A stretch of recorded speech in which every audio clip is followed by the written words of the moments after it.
A patient today asked about Effexor or venlafaxine. Effexor is an SNRI or serotonin norepinephrine reuptake inhibitor.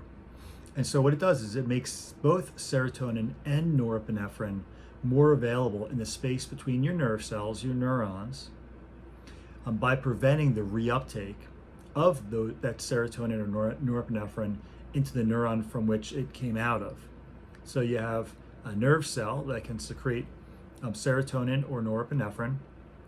Those neurotransmitters go into the synaptic cleft between the neurons, and then there's more available because they're not able to go backwards into that neuron they came out of.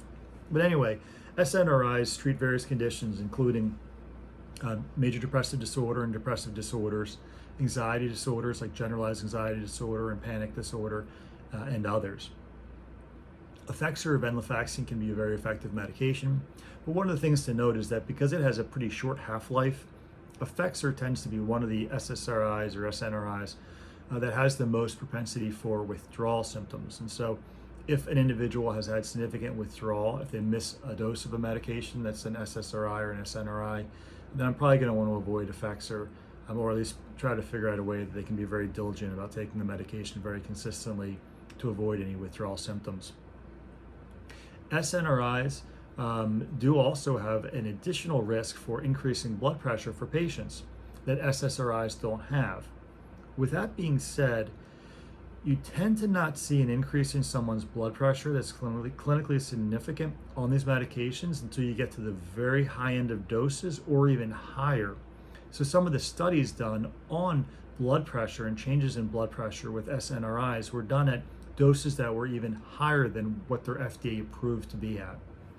So for most patients, that's something where you may want to just check someone's blood pressure here or there, but it's very unlikely that it would cause a significant blood pressure problem, even if someone has hypertension to begin with.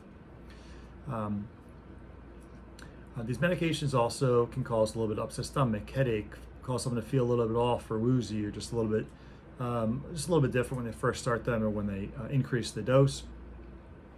Those side effects tend to be transient, and after 3 or 4 days or a week or so, they tend to go away. I'll usually recommend that patients take the medication or start the medication at night, so they'll sleep through the period of time when those side effects will be more problematic.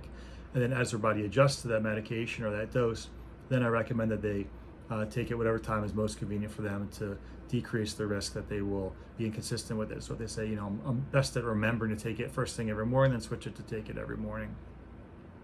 These medications can also, just like your SSRIs, increase risk for bleeding, which doesn't tend to be clinically significant for most patients that I see. But if I see a patient who's older, maybe 65, 70 plus, or who's on a blood thinner or has a bleeding disorder or bruises very easily, I'm going to want to talk to their primary care provider just to discuss the safety of them being on this medication, and to make sure that they reach out to me if they develop concerns in the future about them staying on the medication. There are obviously other side effects, including black box warning for suicidal thinking with your SNRIs, just like with your SRIs.